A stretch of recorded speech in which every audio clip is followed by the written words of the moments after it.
Bedroom Confessional with Jacob and Kimberly Reeve. Podcast number 1. That's something that people might have questions about, is how they always actually ask us that. How do you guys look like you're alive after having 6 kids? And yeah, I don't even know. I feel like we've just made that investment into each other and into our relationship. What do you think? I think we have priorities, and one of our priorities is that at least once a week we dedicate a whole half day and night, the whole from half a day until the evening, to being together, doing something special. The time is set aside and we don't do anything, we do it whatever we're going to do together. And Yeah. so that has become a priority. That wasn't always a priority, though. Well, I mean, it was, but we didn't always do that. Well,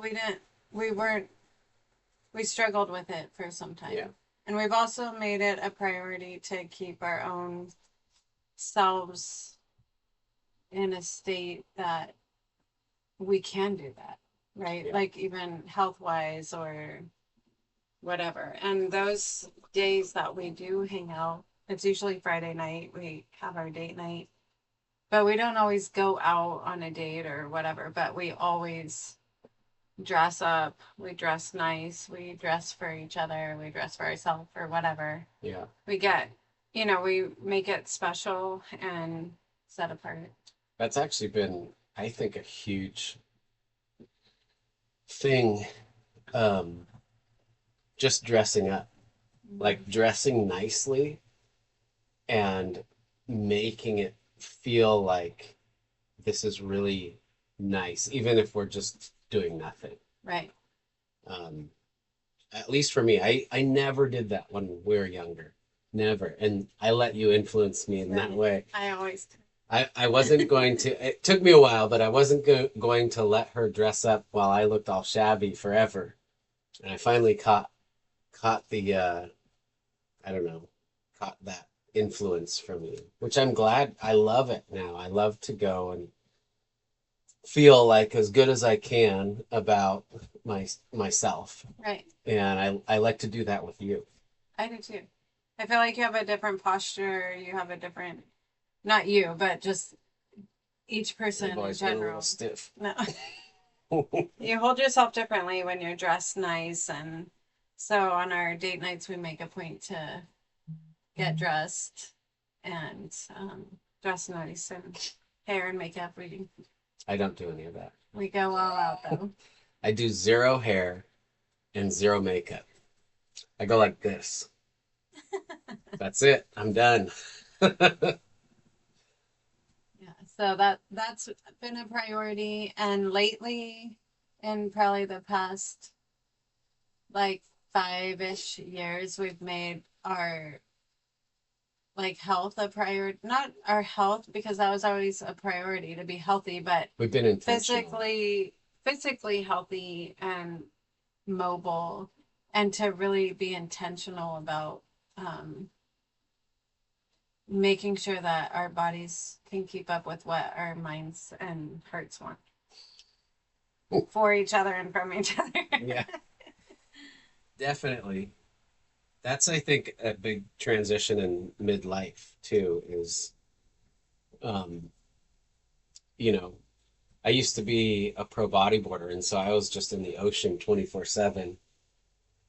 And so that kept me fit. But now that I'm not quite going as much, it doesn't keep my interest as much. So it's harder for me to go. I'm more interested in learning and in studying and meeting with people and work and these other things. So I'm not motivated to be in the water 5 hours a day anymore. And so I've had to make, staying healthy, staying fit, actually a priority. Make it a priority, because it was your lifestyle. Yeah. And now when it transitioned, you had to put effort into it. Yeah, so I'll go on bike rides, or I'll go on hikes, or go to swimming holes and swim around and do little workouts by myself in the wilderness. Or I'll go to the gym with you and work out there. I like to be outside, and so I tend to want to do my workouts in outdoors under the sun. But yeah, I think that's been a big. And it's made a big difference, I think, because we're proud. When we go out, we feel good. We feel strong and healthy and confident. And that's something that, working out and being healthy. Yeah, and I feel like feeling like you're attractive is something that feeds your thoughts about your spouse all day. Mm-hmm. Because if I feel good about myself, I'm like, I can't wait till my wife gets to see me. And she's probably just thinking about how good she looks. And she's thinking, man, I can't wait for my husband to see me. Yeah, it's a little bit. It's a little skewed in one Wait, what is the direction. word? What? Narcissistic. Narcissistic. Mutually narcissistic. Yeah, maybe. But it's fun. At least we're aware that we're narcissistic in that way. If that's even the right word. I don't know. I don't know if it is, but It's probably not. it benefits each other, so. Yeah, and I think that I enjoy it. I like we're in like a fantasy world together, it feels like. Well, we have fun. We make it We a have special. so much fun. We get dressed up. We find we've adventures. worked hard all week. Yeah. Separately, we've We worked work super our hard. butts off, worked so hard. And Friday is like our reward. Like, it's Friday and we And get Saturday too sometimes. Yeah, the Especially weekend. lately, the weekend. But for us, Yeah. Friday's dedicated to us, and we set aside everything. I do my whole shower routine, which takes like hours after shower and She all gets that. herself ready. Yeah, ready. Really ready for me. Every 100% for single me. week, at least once, sometimes multiple times a week, and then get all dressed up, and then we might just go share a pizza somewhere. Or we might go look at the sunset, or we might just go eat a quick frozen pizza at home and then go out and get a drink somewhere and just listen to live music or We'll go dancing. yeah, whatever. But We it's find special. fun actually. It's Yeah. more often than not we find, and we're spontaneous. We tend to be spontaneous more than planning. But Well, I how feel like we plan, but we're open to spontaneous. And if something better comes up, then we're like, in let's do that. in 'cause that's Ojai, better. it's like 24/7 spontaneity. Right. Like all day, every day, there's random fun stuff going on or wilderness stuff. And so there's if you kind of follow the hints, you'll end up in like the most magical environments, it seems like. Yeah. Like this past weekend, there's like 3 different amazing things. There were so many things happening on Friday night or Saturday night. I think it was Saturday night that we had to be like, which one of these 3 or 4 things should we do? And we had friends at all of them, and I was like, Yeah. okay, we'll do this one. That we picked one but that's a special thing about Ojai. So too. part of this that I want to mention right now, because we have a desire. I mean, I have more of a desire, I think. But no, you want to help people too. We have a desire to because we weren't always we were struggling for big chunks of our relationship, and we found I think a pathway through it all, and now we're in this place where it'd be really hard for us to be struggling, I think, ever again. I don't want to say that and have us start struggling again, but well, we struggle. I mean, we struggle in small ways. Yeah, but the big struggles yeah are behind us, I hope. Yeah. Well, the struggles now are more short-lived because we've learned we have tools to get through them faster and not let it drag on for a year.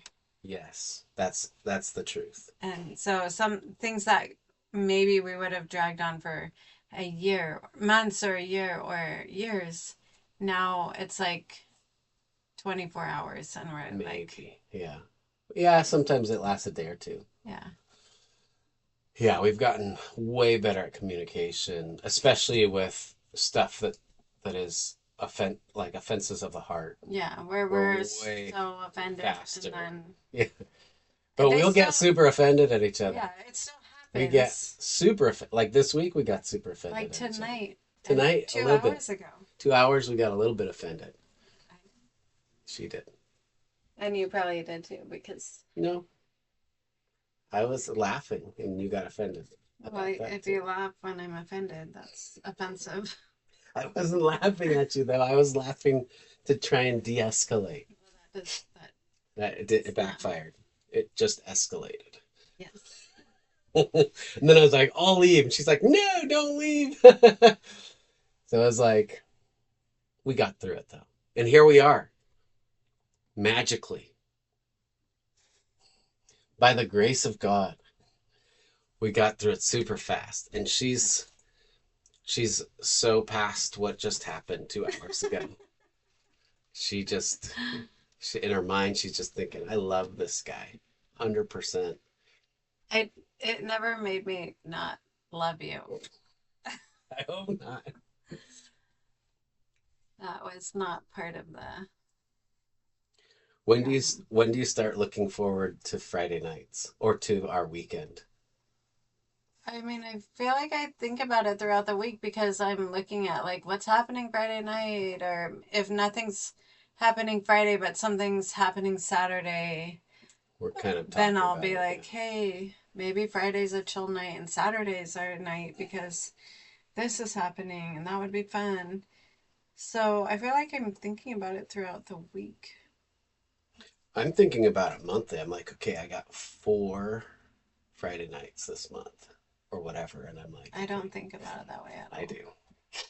I But definitely do. I think about like, okay, if we're gonna do this, what am I gonna wear then? That's what I'm thinking. When More short term. So we're talking about dates. We didn't have this planned, but um, what I would say about this is that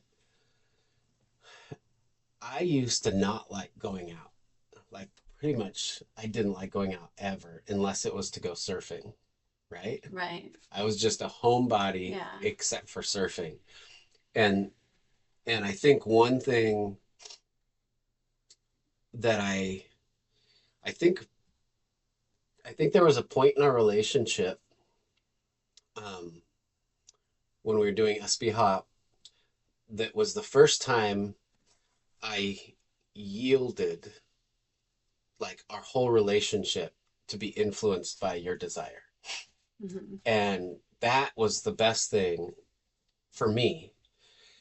And now I see it more clearly than I don't know if I would have seen this even a year ago, but now I feel like because I let you influence me in all the ways that when we were first married, I criticized. I used to be like, oh, why do you dress up? You don't have to dress up. That's being fake and all this stuff. And Mm-hmm. I was so critical of all that stuff. And you're like, and eventually you're like, it's who I am. I do this because I love it. It's an art and I love makeup and I love dressing up and it's like my artistic expression. That's Mm-hmm. what I do. That's what I love. That's how God made me. And it was like what like mind blown from that. I'm like that's like totally different than what I had in my mind. But and then after that, there was a series of a couple years where you wanted things that I didn't want. And it was had to do with your identity. And I was like, kind of critical of that. And you were starting to learn how to communicate really well. So you started really communicating the desires of your heart and to a degree that I could understand the importance of these things to you. And so I decided it was really hard at first to be like, okay, I'll support you in these things. And To me it felt like we were leaving Christianity or something, because Yeah. I had wrapped my like my understanding of Christianity, or like my understanding of God, into our um I don't know, like about all these different things about, like, you have to do this and you have to look this way and you have to do that, and I had all these rules. Mhm. And for you, and you're like the holiest person that I know, and for you to be like, I don't have those same rules that you do, Mhm. it was like, wait, wait, is it okay, like, God, is it okay for her to not have the same holiness rules that I have, and she's way more holy than me, but these external things don't matter? Like, she's really challenging my understanding. And Mhm. when I yielded to that, I said, okay, I'm gonna let you influence me. And I was like, I don't know, maybe we're all gonna go to hell now, whatever. And she's leading us just like Adam and Eve. It's her fault, God. It wasn't even anything significant, but I was like really concerned. And it took me like a couple months of like wrestling with God. And I think what God led me to believe, I feel like what I was receiving from God was like, part of you loving her is like allowing her to be free. Mhm. And I think that that's really important to God. Like, there's so many scriptures that talk about it was for freedom that Christ set us free. And Mhm. it was, like, the truth shall set you free. And there's like Right. such a high value on freedom. Right. And I feel like I started to understand freedom from a new perspective. And it's like almost that freedom is such a high value to God, that he, like, and it is obviously, if he puts us in the Garden of Eden with sin like crouching at the door, he's like, here's this tree, don't eat of it. And it's Right. like he wants us to be free. He wants us to And like not to find sin, ourselves, not necessarily to sin, but but to be but free. listen, if he's all knowing and he knew that we were going to sin before he put the tree there or anything, then kind of he wants us to at least experience failure so that we'd become humble. I mean, that's a way of looking at it. I don't know. Well, I think like I feel like I was create like who I am is, and the expression of myself is who I was created to be. And I feel like God loves to see me dress up and loves Yeah. to see me put on makeup and do my hair or feel pretty or whatever. But if I was to take on that role of like being someone different, Yeah, that would be fake to me totally. because I've never been that Totally. person. And I would be You being you were somebody the you different. when you were young, though. When you were young, remember how you wouldn't speak up? That was Yeah. your authentic self that was being suppressed. Yes, but I was being suppressed Yeah. back then. So you being able to be free is your authentic self coming out. I feel like Right. I believe that that is crucial for all of us. And that's what I Right. mean by freedom. Right. That's what I mean by, And that's like, what I'm saying. I'm agreeing with you. And me being able to dress up or put on makeup or be all like glammed up, even if it's like I'm going to Vaughn, so I have to get all glammed up.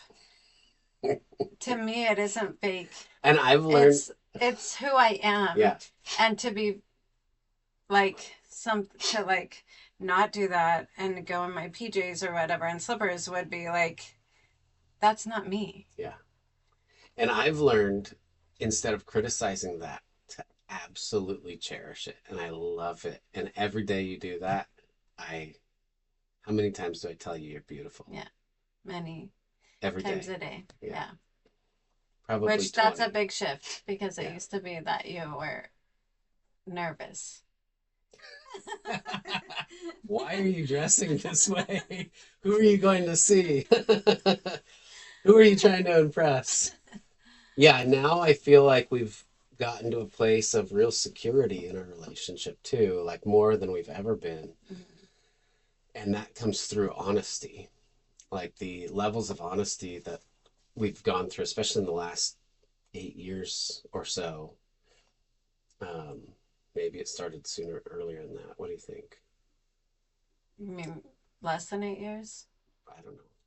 It's been a while that we've been really intentionally pursuing Yeah. honesty, and Probably 7 or 8 years. yeah. And that's tough. Like, it's hard to have those conversations. Especially in the beginning. Yeah. In the beginning, when there's insecurity and you're trying to be Yeah. honest, it's like, So you're going to hard. shatter my world at every sentence. That was really hard. That was, to me, it was like, okay, I'm risking everything to be honest. I felt like I was risking our relationship. Like, Yeah. but I felt like I didn't have a choice at that point. I was like, I have to bring my voice out. I have to speak up and be honest at the risk of our relationship, which was the thing that I held the most, like, I had the most, what's the word for it? Like, Apprehension. no, like, that I valued the most was our relationship. Oh, yeah. And I was willing, I was like, even if that has to be on the line, I have to speak up. And it was really terrifying. Yeah. But I came to that place where I was like, I need to have my voice and I need to speak, and it was really hard. And now I feel like I'm not, now those conversations are hard still, but not because I'm feeling like it would threaten our relationship. It's more like trying to control, like, anger and frustration and being civil and, like, all those kind of things. And like, can you even hear me? Or, and you, like, can I understand him? It's hard in a different way. Yeah. Than it used to be. And when in the beginning, it was like, this could rock our whole relationship. And now it doesn't feel like it would ever rock our relationship. It just is like, how are we going to wrestle through this? Yeah. And, yeah, totally. Like, we've Yeah. gotten past those initial conversations. That's one of the things that I've kind of steered some of my teachings toward in the relationship course, is the vital conversations that you need to have to get to the state of security, Right. so that you have just perpetual, like, you can get to this place where you're no longer insecure about those, like, unspoken things anymore. And you're past that, and I know that you're not going to leave me. You know that I'm not going to leave you. You're my first choice. I know I'm your first choice. And we're no longer questioning any of that. We just know, like, we're secure in each other, and we both want the exact same thing. We both want to win this. Right. And we want what's best for each other and for ourselves. 100%. And it's a mutual thing. But we still have to wrestle through things. Yeah, and I think for me, I want what's best for you regardless of me. I have that genuinely. And, like, it hurts to think, like, sometimes I think maybe there's a way that you could be better off without me, like with some other dude or something. but at the same time, I'm like, no, I'm the best person for you, and I'm going to be the best person for you no matter what. I'm going to work to my whole life to be that for you. And that's like my whole life. And I'm like, I don't think anyone could do, like, maybe someone could match me, but no one's going to beat me at that. I agree. I think the same thing every day, that you're the best person for me. One thing that I was going to say is that, and I don't know if we want to go there right now in this podcast or whatever this is, blog. What is this called? Podcast. Yeah.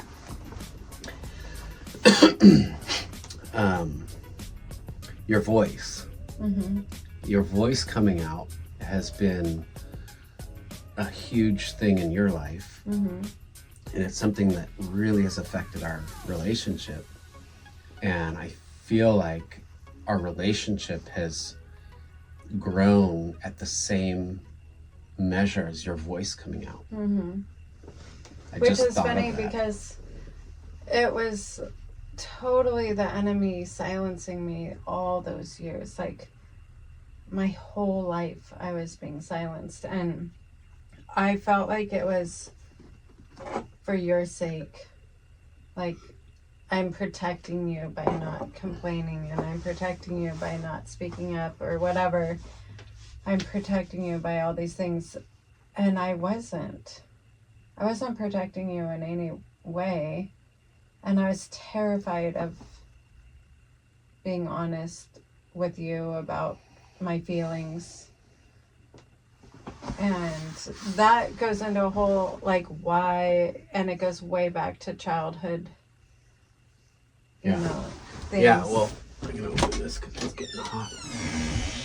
Well, I was going to say, if you feel comfortable bringing that up, because what I just wrote down tonight, remember when we were talking and that I had that TikTok thing open and that guy? Yeah. So the And note that voice. the note that I wrote down, because there was a guy on, I normally don't look at TikTok ever, but I started a TikTok account to post, and I was trying to access my page or whatever it's called, and as I was going, one of the TikToks came up, and it was this guy talking about, and as soon as it came up, he said that he had been molested from age 3 to age 12 by 7 men repeatedly.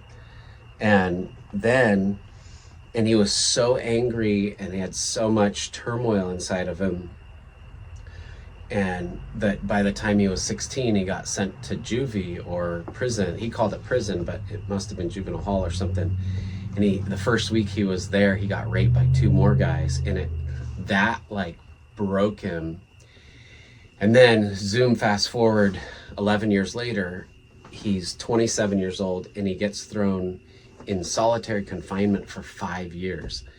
And and there's a man in the cell across from him eventually, like during that 5 years, and the man starts ministering to him, which is a miracle. And the man says, "Why are you so angry?" And I couldn't remember the rest of it. But I interrupted her because we were talking and that came up, and I was like, wait, listen to this. But then it had gone or whatever.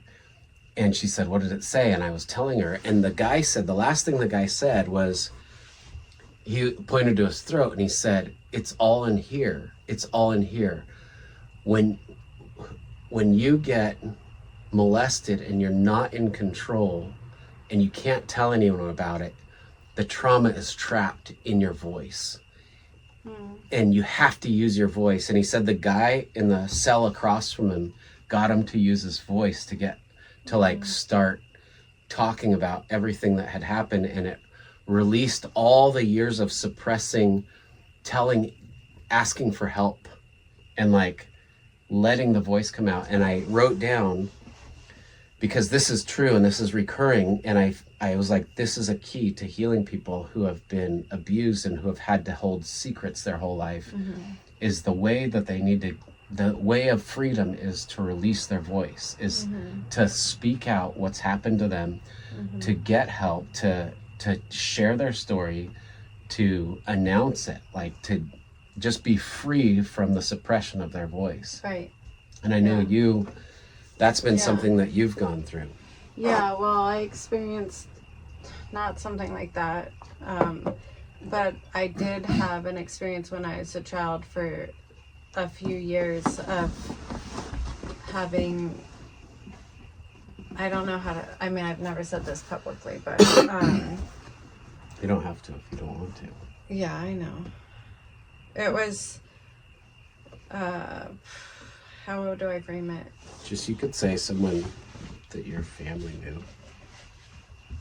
Well, when I was young, I did have an experience when I was very young with somebody who was taking advantage of me basically as a young child until, I don't know how old it was, and I can't recall the years, but I do know that it happened, and it was for a period of time basically, and it was a family member who was always saying, don't tell anybody if you if you tell people, if anyone finds out, I'll go to jail, and do you want me to go to jail? And of course, they were somebody really special to me, and I didn't want them to go to jail.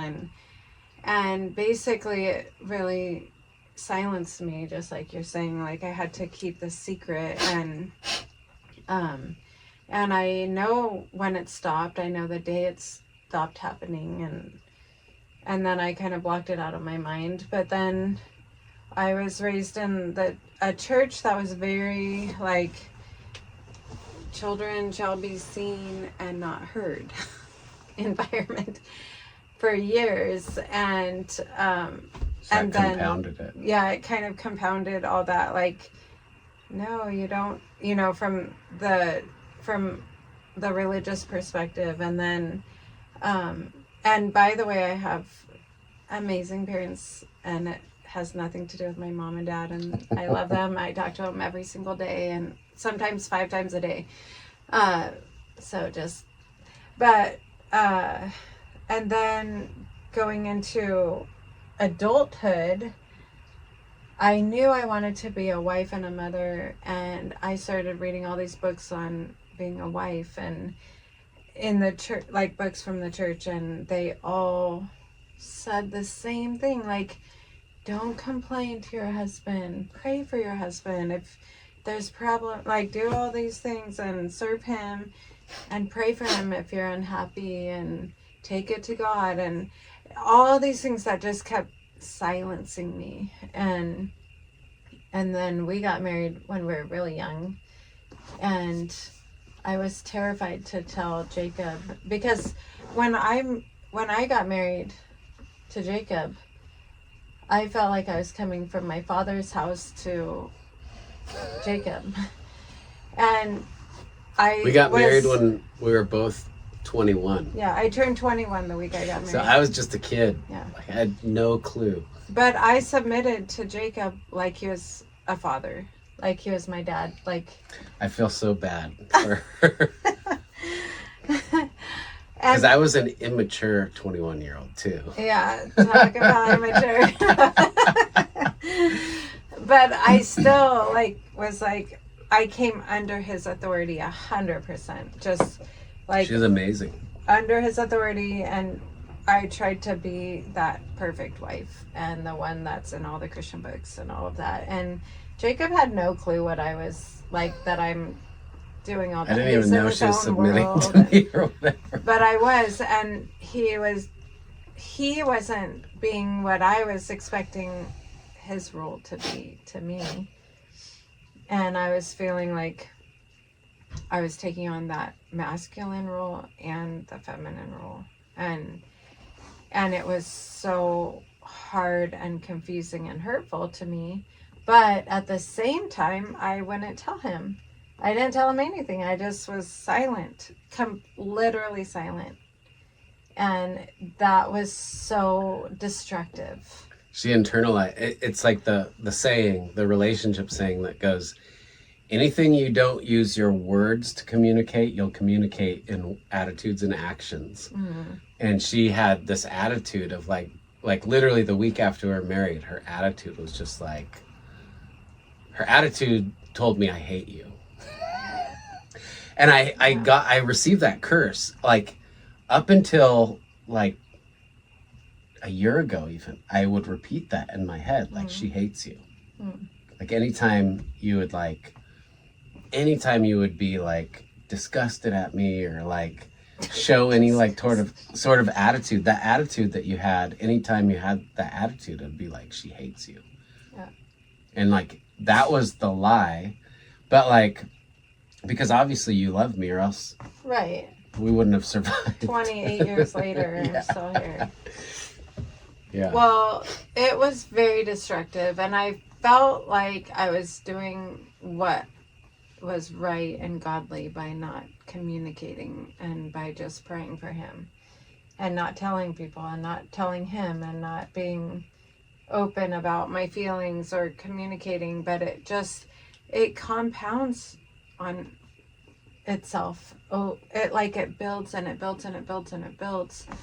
And it didn't help Jacob to become the man, the husband, or the father that he could be.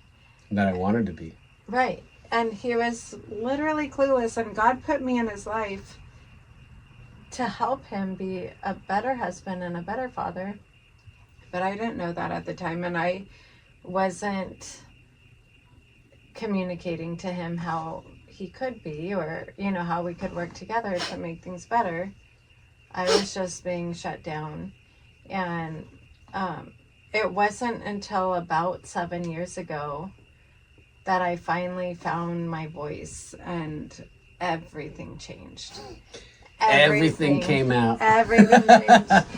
It was, for me, the most, I say this to people, I feel like I was born again.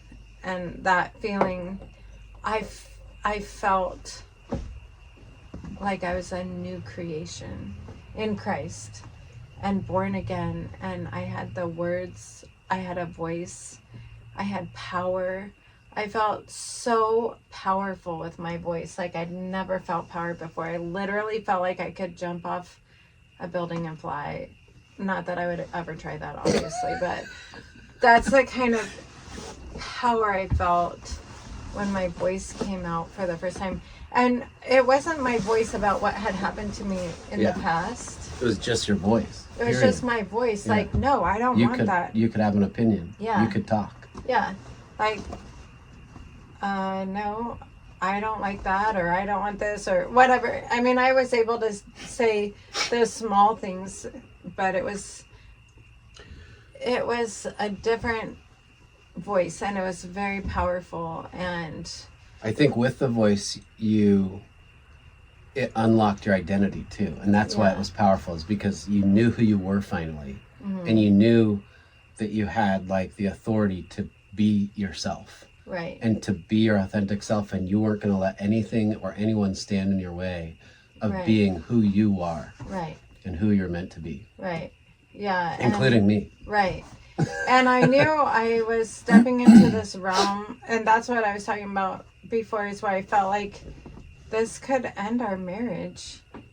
But if it doesn't end our marriage, if I don't do it, it could end. You're dead me. already. Yeah. I'm like, I can't live this way anymore. I have to be set free, and at the expense of whatever it took, it didn't matter anymore. I had to have my voice. And it didn't end our marriage. It made it very scary for Jacob for a while. For a little while. It was like a very rocky, like person, like just randomly totally different. Right, but I was committed to our relationship. I didn't change. Yeah, it took me like a couple years, I think, to be convinced of that. Yeah, like, I'm like, I was totally maybe she's committed. gonna just run off at any point because she's doing all this other weird stuff. I was committed to it, but I think Jacob was really nervous. But then we came to this like leveling out where it's like, okay, she's not going anywhere. Okay. And then we were able to come into this, and then Jacob's had a change. Yeah. And it was probably 3 or 4 years into my shift where he's feeling me like, and then he had a big shift. Yeah. And then that was probably a year of. Did that make you feel threatened? No, I don't feel threatened anymore, really. I don't. I feel like. I don't feel threatened anymore either. I'm like. I mean, in little ways, maybe. In little ways, yeah. But I feel like. Even like we have this. Our dryer broke, and you know, we had this whole thing go on this week, and it's like. And our dryer breaking in our family, there's like 10 people using it. And there's like anything where and some needs are like immediate, like I need this right now, emergency needs. Yeah. And it happened to be when we got this freak rain. So like can't hang things out on a line, and we have like 3 loads backed up because we didn't know our dryer was broken. And how did I get on this tangent? But anyway, I'm like, About being threatened? Yeah, feeling threatened. Like, that might have made me, like, totally stress out in the past, but now I'm like, I don't care.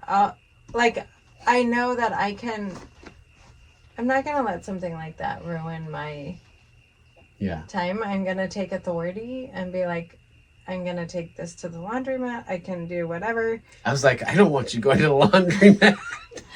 I'm going to figure out how to make... I'm either going to figure out how to make this thing work, or I'm going to go get another dryer. Yeah. But it was like, it doesn't impact me in this way that's emotional anymore. Yeah. I'm not emotionally impacted by You're those amazing. things. Like, you're such a warrior when it comes to like, and like that, for me, I'm like so thankful. Like with things like that, you have such a humility, and like, you'll just go to the laundromat. You don't care. I don't care.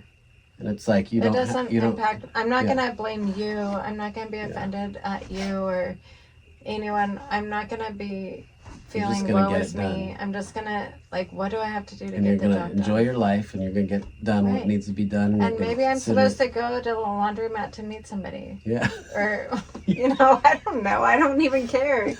I'm just going to deal with what comes my way. And that's a big change. Yeah. And that's it's amazing. part of it, I feel like, because I'm no I longer love that. impacted. That confidence in being exactly where you're supposed to be, when you're supposed to be, and just being at peace with it, whatever comes, is like the most powerful and beautiful thing you can do. And the whole course that I created is mostly reflections on you. Mm-hmm. Like the personal healing course is seeing you go through this whole thing. A lot of it is like what I picked up by watching you. Mm. So it's a tribute to you. Oh. Okay. But that's powerful. That's so powerful. Right. You could just be at peace. Right. It's your choice. Yeah. That's what you would start saying when you got your voice and you'd be like, it's my choice how my heart is going to be and how my attitude's going to be. Right. So I'm going to do this. And I'm like, wow. We're in like dire straits and you're just like, I'm going to be happy. I'm like, what? That's amazing. It's so powerful. I was so jealous of it. I was like, I need to dig myself out of this misery. Choose. Like, what do you want? How do you want to feel? Do you want to feel happy, or do you want to feel like the end of the world just happened because your dryer broke? And I don't care about that. I want to be happy. It's so rare though. So few people have control, like they can stay happy if their world falls apart. Right. Or if somebody else's world falls apart. I'm like, well, I take full credit for you learning that because I made your world fall apart many times. Well, I used to let it get to me when things happen like that. And now I'm like, I've learned that isn't, I don't have to. And that was a big shift in our relationship. And you've influenced me in that way too, because witnessing you have that self-control, I'm like, I have to have that too.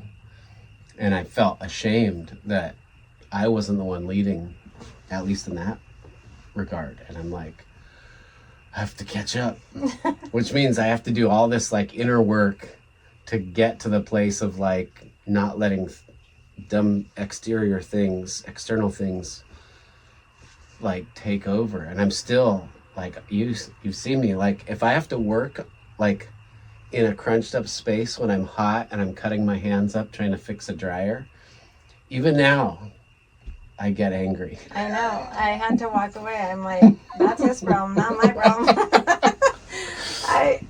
It's like hours of my hands in these little things going like, screw right there.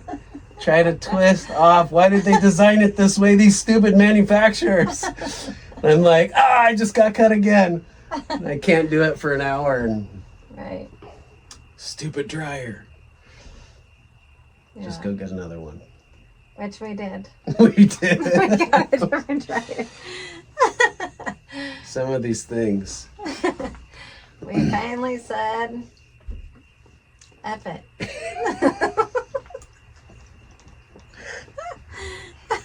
And now it's on a trailer with all the junk, the old Right. one.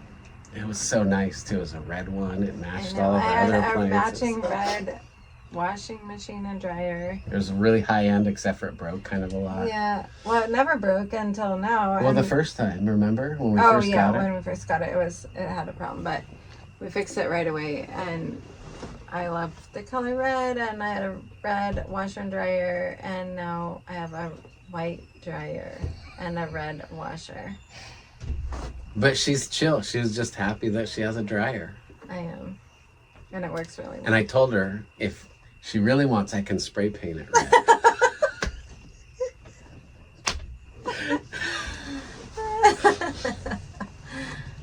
No. No, what I really want Is a is new a brand new washing machine and that's dryer. white that matches my Yeah. new dryer. We'll work on that. Yeah. We'll get there someday. Right. Well, I think we could call it Yeah. a good podcast.